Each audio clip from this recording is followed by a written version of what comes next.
Good afternoon, members of the media. Thank you for joining us at such short notice today. We really appreciate it.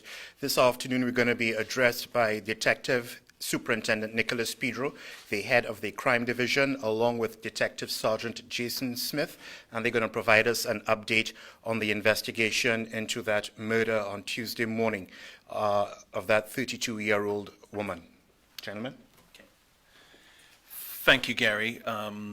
So just to give you a brief update, members of the public may already be aware, but we are confirming the murder of 31-year-old Garina Khan in the early hours of Tuesday morning.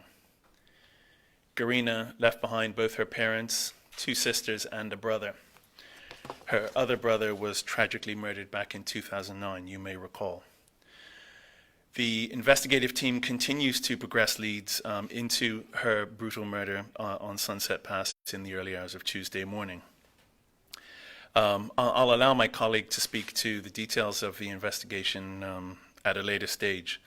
I just want to say this. In the wake of the murder, obviously tensions have been raised considerably in the community. And we've also seen on some social media talk about retaliation and the like.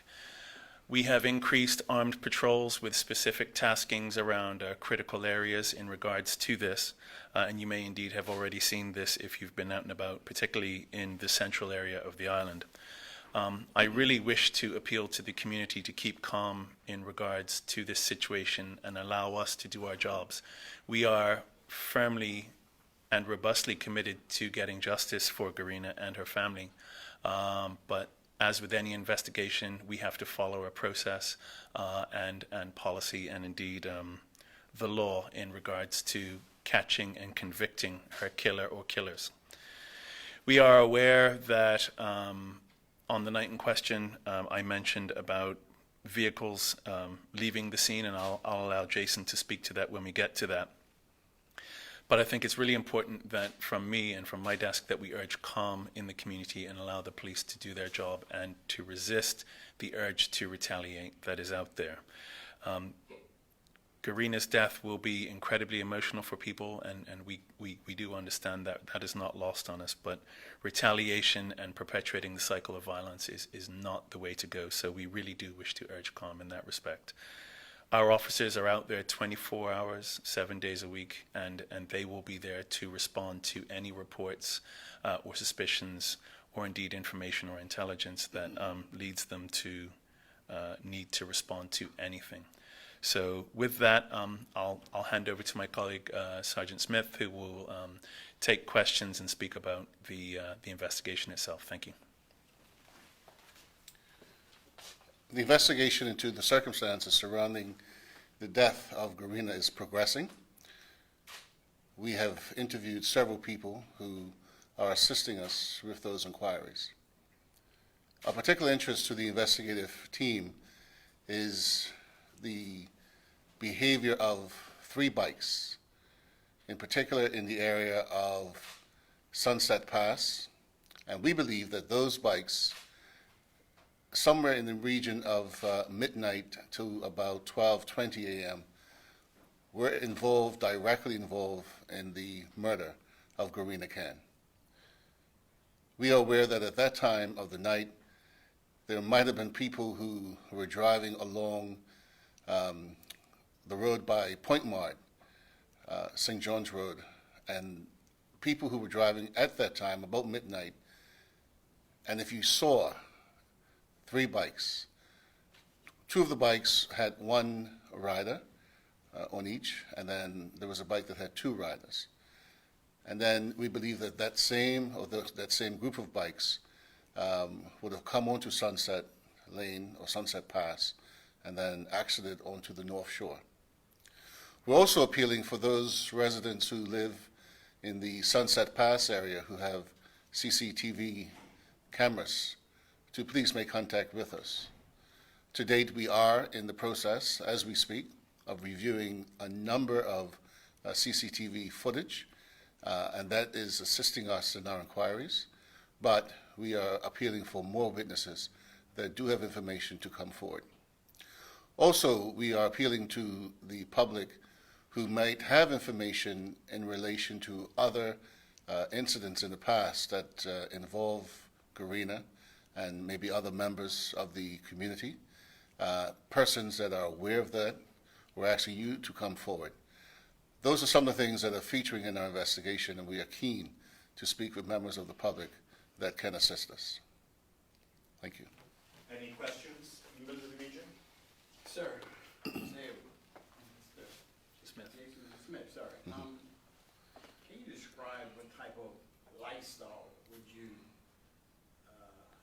put Garina in? Because for such a direct hit like that, it goes to street mentality behavior.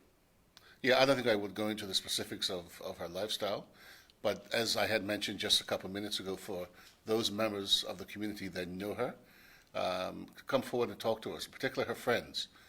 She's well liked, and we would like to speak to some of those of her friends.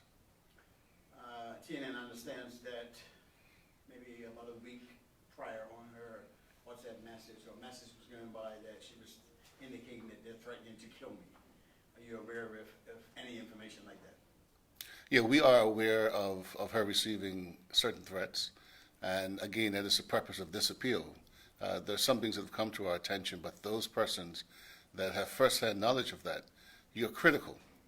You are absolutely critical to to this investigation and the direction in which this investigation can go.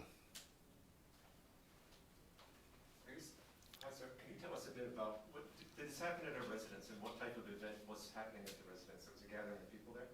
Yes, the commission, I believe, touched on that yesterday, but it was at her residence on Sunset Pass or Sunset Lane.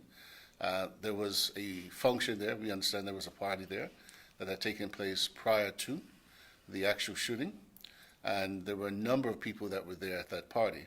And again, this media appeal is for those members who were present to please make contact with us. You've touched on what happened to Garina's brother back in 2009. Is there, obviously it's early days, is there any thought that there's a link to why she was targeted, if it was a family connection or something like that? At this stage of the investigation, there's no information to suggest that the death of her brother is directly related to her murder. And again, we want to remind the public of how tragic that is for a family to have to suffer the loss of 2 children as a result of gun violence. I understand that Garina has been involved with several high-profile Supreme Court cases. Could this be retaliation from any of those cases? There's no information of that, and I wouldn't want to go any further than that. As far as her being involved, I don't know. As witnesses? No, I don't. No, there's nothing to suggest that there's any connection. Are you able to tell us how many people were at the function at the time that these people attacked? What we know is that at the time of the attack, we believe that there was somewhere in the region of maybe 6 to 8 persons that were present at the time. We do believe that there might have been others who were there prior to, and those persons who were there are also important. Sorry, I wasn't here yesterday, but I guess had the function itself come to an end by that point and people had left, or? The function had wound down to quite a considerable degree. There were still some persons that were in and about the premises, yes.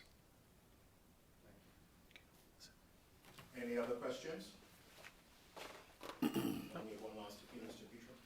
Yeah, again, obviously, we urge the community to keep calm in the wake of this brutal murder. The response to this violence cannot be more violence. You know, we need to break it. You need to allow the police and the detectives, us, to do our jobs and catch the killers, which I'm confident that we will do in the passage of time. So, thank you. Okay, members of the media, thank you very much. Thank you very much for attending this press conference. We will provide you the image that Mr. Pedro held up of Ms. Cam. We will send that to you via email so that you can publish via your various media. Once again, thanks for attending.